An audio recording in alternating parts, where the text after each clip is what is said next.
మనిషి పుట్టుకకి కారణం ఏంటో తెలియదు. పుడతాం, చస్తాం, పాపాలు చేస్తాం, పుణ్యాలు చేస్తాం, బతకడానికి ఎన్నో కష్టాలు అనుభవిస్తూ ఉంటాం. నిజంగా ఈ జీవితానికి అర్థం ఏంటి? మళ్ళీ పుడతామా? మనిషికి ఈ రూపానికి అర్థం ఏంటి అని అంటే ఏం చెప్తాం? అందరూ పేరు సంపాదించుకోవడం, ఒక్కొక్కడు ఒక్కో పేరు సంపాదిస్తారు. ప్రతి వ్యక్తికి జన్మ అనేది అయితే మళ్ళీ తప్పకుండా ఉంటుంది. అందుకని ఆ జన్మ మళ్ళీ మానవ జన్మే వస్తుందని చెప్పడానికైతే రేపు ఏం జరగబోతుంది అని ఒక మానవుడు చెప్పగలిగితే ఆయన దేవుడితోనే సమానం కదా. దైవం యొక్క అనుగ్రహం కలిగిన వాడు ఆ జ్యోతిష శాస్త్రంతో వాడికి పనే లేదు. వాళ్ళు జగత్తుకి మంగళం చేయడం కోసమే కొంతమంది మహనీయులు ఇప్పటికీ మౌనంగా. ఆంజనేయ స్వామి పటాన్ని చూసినప్పుడు కండలు తిరిగి, బాడీ తిరిగి, ఆ ప్యాకింగ్ చూస్తూ ఉంటేనే నిజంగానే చాలా బలవంతుడిలా కనిపిస్తూ ఉంటాడు. ఆంజనేయ స్వామి బలం గురించి చెప్పాలన్నా, రెండవది చాలామందికి ఉన్న అపోహలు ఏంటంటే ఆంజనేయ స్వామికి మ్యారేజ్ అయిందని కొంతమంది, లేదు పెళ్లి కాలేదని కొంతమంది అంటుంటారు. హనుమంతుడికి గొప్ప బలం ఉంది. 2 బలాలు, ఒకటి మానసిక బలం, 2 శారీరక బలం.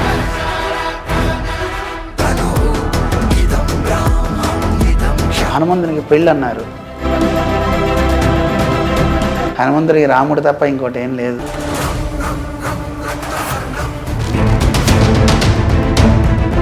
సన్యాసం తీసుకోవాలి అని అంటే చిన్నజీయర్ స్వామి గారి నేపథ్యం వేరు. అలాగే మీ నేపథ్యం ఏమన్నా ఉందా అంటే ఏం చెప్తారు? ఈ రోజుల్లో ఎవరికి వాళ్ళు బట్ట కట్టేసుకుని నేను ఒక సన్యాసిని అని. కానీ గురువు తాను యోగ్యతలు రెండింటినీ చూస్తాడు. ఇతను సమర్థుడా కాదా? సమర్థులుగా తీర్చిదిద్దాలని అయితే వారికి బాగా కోరిక గురువుగారికి ఎప్పుడు. ఆ పేరు పెట్టిన తర్వాత మీరు ఎదుర్కొన్న సమస్యలు ఏమైనా ఉన్నాయా? ఇప్పుడు మీరు మహేంద్ర అని పేరు పెట్టుకున్నారు. ఇంద్రుడు ఏమన్నా వచ్చి దెబ్బలాడా కదా? ఒక ఆయన తిరుపతి అని పేరు పెట్టుకున్నారు, ఒక ఆవిడ తిరుమల అని పేరు పెట్టుకున్నారు, ఒక ఆయన శ్రీనివాస్ అని పేరు పెట్టుకున్నారు. ఆ నరసింహస్వామి నాకు మానసిక ఆరాధ్య దైవం. రామ భక్తుండనై నిన్ను నే కొల్చదని అంటాం. చిన్నజీయర్ స్వామి గురించి కొన్ని మంచి మాటల్లో చెప్పాలి, స్వామి గురించి చెప్పాలి, ఆయన ప్రయాస గురించి చెప్పాలి, ఆయన ప్రయాణం గురించి చెప్పాలి అని అంటే మీరేం చెప్తారు స్వామి? వారి గురించి చెప్పాలి అంటే ఓళ్ళని ఉన్నాయి. హాఫ్ అన్ అవర్ సరిపోదు, 1 అవర్ సరిపోదు.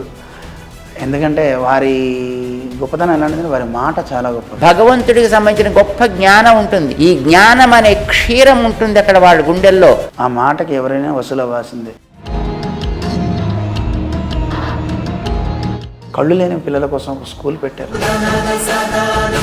అదైతే నిజంగా. తర్వాత వాళ్ళ కోసం ఒక కాలేజీ పెట్టారు. అన్నీ ఇచ్చి చేసిన తర్వాత నాకు వాళ్ళందరూ మాట్లాడుతుంటే నాకు ఏడుపు వచ్చింది. ఇప్పుడు 1000 మంది వారి కింద బతుకుతున్నాం, ఒకడే సంపాదిస్తాం. సో ఆయన ప్రయాణం ఒంటరిగా మొదలుపెట్టాడు. సో ఎన్నో రకాల ఆటంకాలు ఉండొచ్చు, కష్టాలు ఉండొచ్చు. ఆ ప్రయాణం గురించి చెప్పాలి అంటే ఏం చెప్తారు?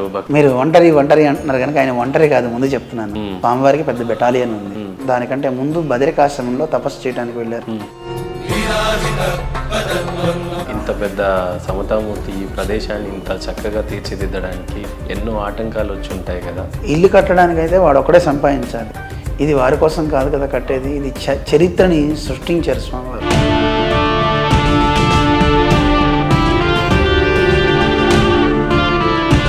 కానీ స్వామి ఆ రోజున 1000 కుండాలు పెట్టి ఆ యజ్ఞం చేయాలి అని దాని వెనకాల ఉన్న సంకల్పం ఏంటి, ఉద్దేశం ఏంటి అంటే ఏం చెప్తారు? 108 దివ్య దేశాలన్నీ ఇక్కడికి వస్తున్నప్పుడు అలాంటి గొప్ప మహాయజ్ఞం జరిగితే,